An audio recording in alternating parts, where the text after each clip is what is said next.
नमस्कार और स्वागत है आज की इस खास चर्चा में। आज हम एक ऐसे विषय की तह तक जा रहे हैं जो थोड़ा तकनीकी लग सकता है, लेकिन हवाई यात्रा की सुरक्षा के लिए बहुत जरूरी है।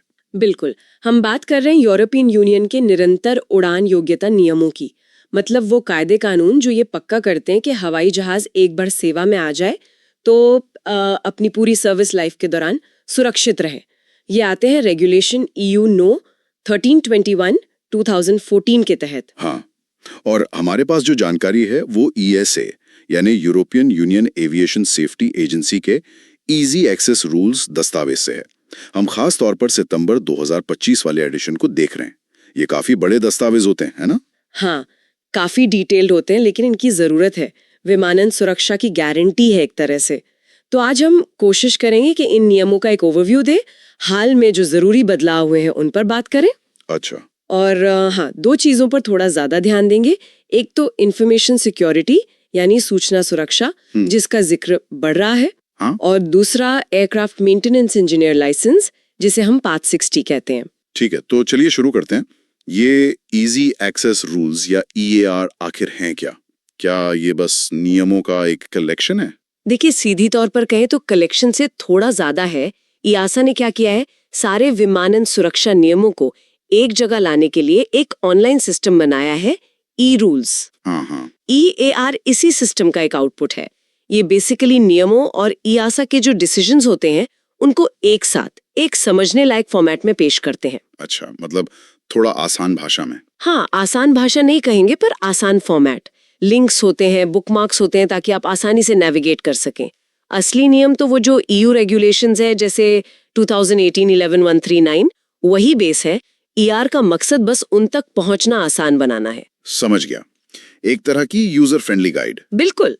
और इसमें कई सारे पार्ट्स का जिक्र आता है, पार्ट M, पार्ट 145, पार्ट 66। ये सब क्या है?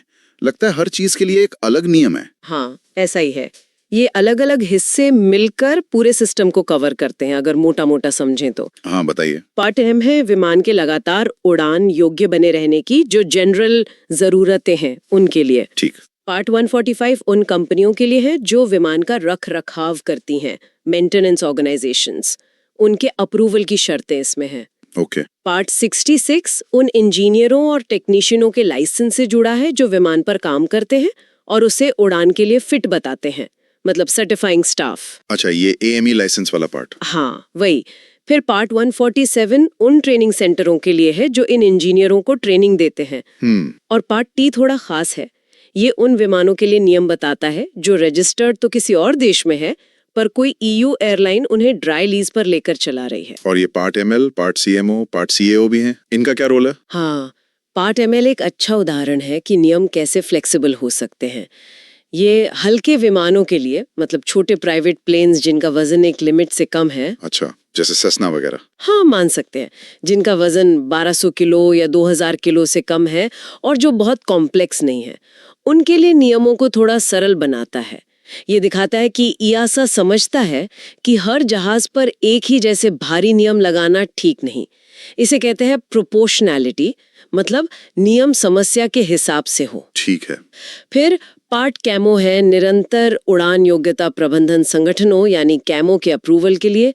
ये वो संगठन है जो विमान के मेंटेनेंस का पूरा मैनेजमेंट देखते हैं। और पार्ट कैओ एक तरह का मिला जुला अप्रूवल है छोटे संगठनों के लिए जो शायद कम कॉम्प्लेक्स विमानों पर काम करते हैं या नॉन कमर्शियल उड़ानें संभालते हैं। वाकई ये तो एक पूरा इकोसिस्टम है नियमों और संगठनों का। हर कोई अपनी भूमिका निभा रहा है ताकि सिस्टम सेफ रहे। नियम तो बदलते रहते हैं। इन दस्तावेजों में हाल के कौन से बड़े बदलाव हैं जिन पर ध्यान देना चाहिए? हाँ, ये लगातार अपडेट होते रहते हैं। हाल में जैसे ED डिसीजन 2023-013R, 2023-019R और रेगुलेशन EU 2023-989, 2023-203 जैसे कई अपडेट्स आए हैं। इनमें से दो पर खास तौर से बात करनी चाहिए। पहला है सूचना सुरक्षा का बढ़ता महत्व। सूचना सुरक्षा विमानों के रखरखाव में ये थोड़ा नया सा लगता है। क्या मतलब है इसका? ये बहुत जरूरी बदलाव है। एक नया EU रेगुलेशन आया है 2023-203, उसने पार्ट 145 रख रखाव संगठनों के लिए एक नई जरूरत डाल दी है। क्या जरूरत? उन्हें अब एक इंफॉर्मेशन सिक्योरिटी मैनेजमेंट सिस्टम यानी ISMS लागू करना होगा। इसके लिए पार्ट 145 में एक नया सेक्शन 145.A200A जोड़ा गया है। पर क्यों? मतलब मेंटेनेंस तो नट बोल्ट, वायरिंग, इंजन का काम ज्यादा लगता है। कंप्यूटर सिस्टम की सिक्योरिटी इतनी जरूरी क्यों हो गई है? क्योंकि आज के विमान और उनका रखरखाव सब बहुत ज्यादा डिजिटल हो गया है। सोचिए, मेंटेनेंस का सारा डेटा, उसका शेड्यूल, मैनुअल, सब कुछ डिजिटल फॉर्म में है। हाँ, बात तो सही है।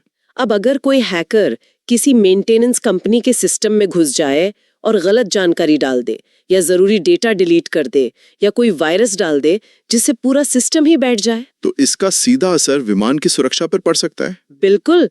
ISMS का मकसद ऐसे ही साइबर खतरों से मतलब इंफॉर्मेशन सिक्योरिटी रिस्क्स से बचाव करना है। ये नियम फरवरी 2026 से पूरी तरह लागू हो जाएगा। ये तो वाकई सोचने वाली बात है।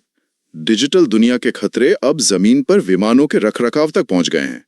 और अथॉरिटीज का क्या रोल है इसमें? हाँ, नियम बनाने वालों ने इस पर भी सोचा है। जो national authorities in maintenance organisations की निगरानी करती हैं, उनके लिए भी नई जिम्मेदारियां तय की गई हैं, जैसे 145.B200E में जिक्र है। अच्छा, उन्हें भी देखना होगा कि संगठन ISMS ठीक से लागू कर रहे हैं या नहीं, और अगर कोई साइबर सिक्योरिटी की घटना होती है तो उस पर कैसे एक्शन लेना है, ये भी 145.B135A में बताया गया है। ये तो बड़ा बदलाव है।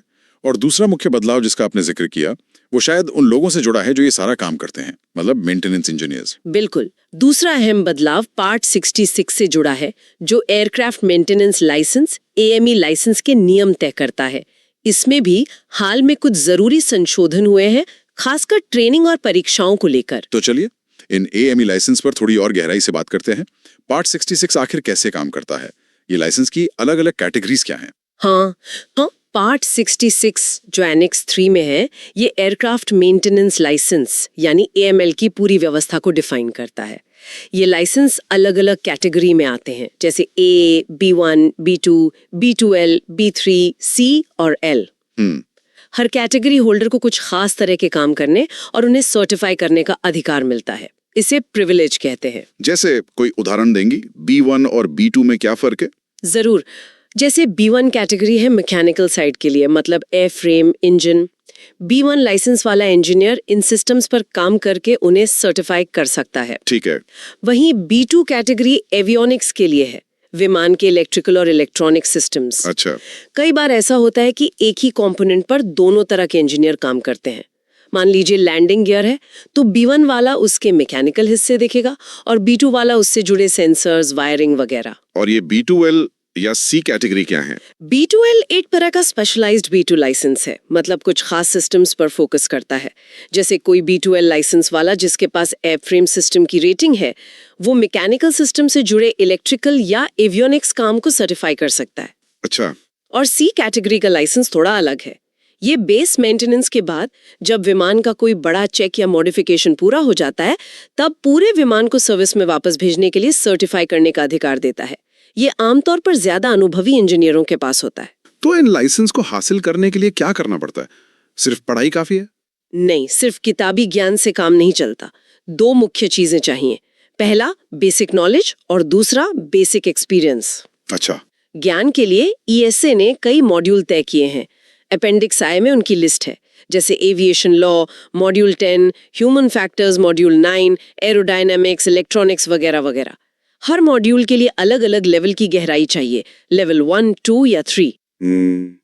और अनुभव वो कैसे मिलता है? उसके लिए असली काम का तजुर्बा चाहिए। नियम जैसे 66.A30 में बताया गया है कि किस कैटेगरी के लिए कितना अनुभव जरूरी है। जैसे उदाहरण के लिए कैटेगरी A के लिए करीब 3 साल, B1 या B3 के लिए 5 साल तक का प्रैक्टिकल एक्सपीरियंस लग सकता है।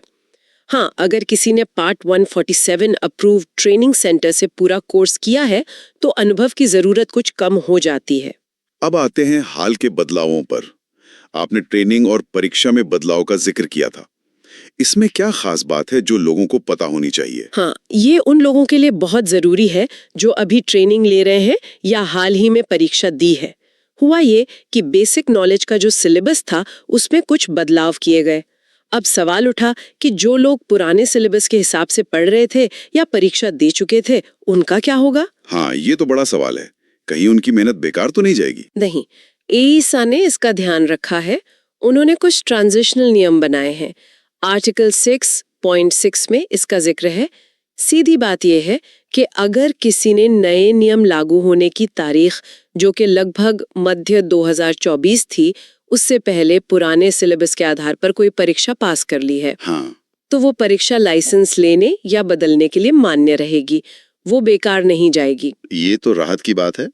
और जो लोग उस समय कोर्स कर रहे थे, जिनका कोर्स बीच में था, उनके लिए भी रास्ता निकाला है। आर्टिकल 4.46 में अगर किसी का बेसिक ट्रेनिंग कोर्स मध्य 2024 से पहले शुरू हुआ था, तो उन्हें अपना कोर्स और सारी परीक्षाएं मध्य 2026 तक, मतलब 2 साल के अंदर पुराने नियमों के हिसाब से ही पूरा करने का समय दिया गया है। अच्छा, 2 साल की मोहलत? हाँ, उनका सर्टिफिकेट ऑफ रिकॉग्निशन कोआर भी पुराने नियमों के तहत ही जारी होगा। और कोई दूसरा ऑप्शन भी है? हाँ, एक और ऑप्शन है। वो चाहें तो कोर्स को 2 हिस्सों में बांट सकते हैं। जो मॉड्यूल मध्य 2024 से पहले शुरू किए, उन्हें पुराने सिलेबस से पूरा करके एक कोआर ले लें, और जो उसके बाद शुरू किए, उन्हें नए सिलेबस से पूरा करके दूसरा कोआर। दोनों मिलकर पूरा कोर्स माना जाएगा। तो ये दिखाता है कि नियम बनाने वाले बदलाव के साथ साथ लोगों की सहूलियत का भी ध्यान रखते हैं। बिल्कुल, ट्रांजिशन स्मूथ रखने की कोशिश की जाती है। ये थोड़ा कॉम्प्लिकेटेड लग सकता है उन लोगों के लिए जो इस प्रक्रिया से गुजर रहे हैं, लेकिन कम से कम रास्ता तो साफ है। क्या लाइसेंस के लिए कोई और शर्त भी है जो जरूरी हो? हाँ, एक और बहुत जरूरी चीज है, ऑन द जॉब ट्रेनिंग, यानी OJT। OJT? हाँ, नियम अपेंडिक्स 3 सेक्शन 6 में कहते हैं कि खासकर जब कोई इंजीनियर किसी खास एयरक्राफ्ट टाइप की पहली रेटिंग अपने लाइसेंस पर डलवाना चाहता है, तो उसे उस एयरक्राफ्ट पर असली माहौल में काम करने का अनुभव लेना होगा। इसी को OJT कहते हैं। ये सिर्फ किताबी ज्ञान नहीं, बल्कि असली काम का तजुर्बा पक्का करता है। ये भी जरूरी है।